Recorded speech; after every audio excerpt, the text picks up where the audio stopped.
Hi, thank you for joining my broadcast today. I'm being led to discuss an issue that I'm sure is near and dear to many people's hearts today, and that is healing from mental illness.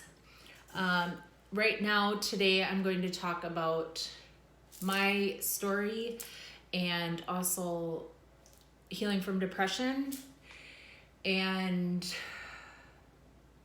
authority over your own life. So let's begin. My story with mental illness really started when I was 20 years old. I was the victim in a violent crime. I was very lucky to get out alive. This was not just like an instantaneous act. It lasted through a whole night. And I was very lucky to survive this. What happened afterwards was a complete breakdown of my system. It actually started that night. And the most prominent thing that I was dealing with was depression. I literally just didn't have a soul left. I literally did not have a soul left. And to give you a little backstory about not only my story, but what happens in depression is that, and this isn't just depression, this is all mental illness. It comes from deeply ingrained habits, things of our environment, things that have been, edging away for a really long time. I worked through some repressed feelings I had, and I literally had a systematic breakdown when I was 7 years old from my environment and what it was causing as far as stress in me. And it continued throughout high school. I moved to Los Angeles to go to college. And, I was grinding away, grinding, not giving myself any time at all. And so fast forward to today, and I have finally been diagnosed as completely recovered from several mental illnesses that took me a span of 20 years to recover and recuperate from. And what I chose to do with my situation was I started to use it as a force for good. I thought, I can become passionate about things that I really wanted to do in my life. And I started pouring my energy into my creativity and my skill building and my poetry. And I just started doing all of this stuff to kind of counteract all of this negativity that came into my life. So I was put into the system, and this was before they shortened up the commitments. I was put on a 5-year commitment against my will. I was court-ordered medications. I was put into isolation. I was literally traumatized over, again, by the system. And it's an unfortunate thing today that our mental health system can have that effect on someone. And, we're not allowed this space to be in our fullness and to honor ourselves and to let ourselves feel sad and feel bad and let our lives be as they're meant to be. The good news is we can get out of that. Whatever our situation is, there is hope. And it comes from really listening to your heart and following what you believe is true. There's not a fix-all for anyone. It's really what you believe. And I believed I could completely recover from everything in my life. And whew, what a feat it was. It's been very difficult. I have had to fight this whole time to get where I am. It has not been easy.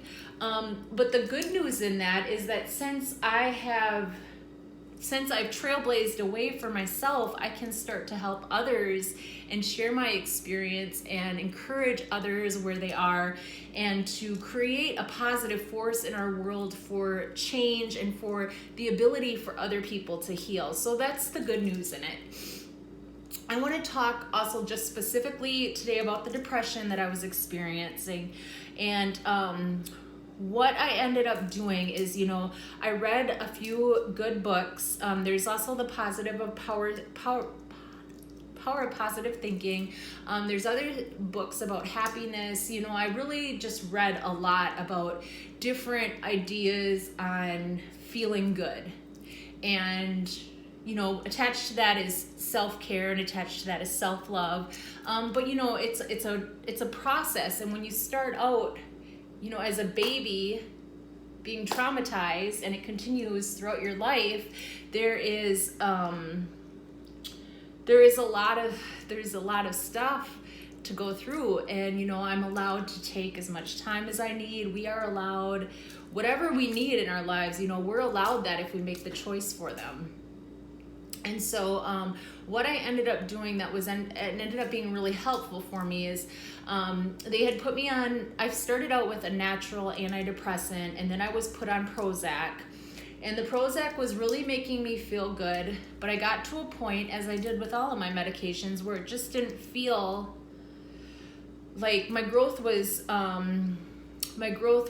superseding the effects that the medication had. So I would get to a point where it was like, I don't think this is working for me anymore. Like with the antidepressants, I actually didn't get to that place. I just got to a place where it didn't feel like they were working anymore, and I was on the maximum Prozac, and I thought, well, I could go into my doctor and continue having more medications put on me.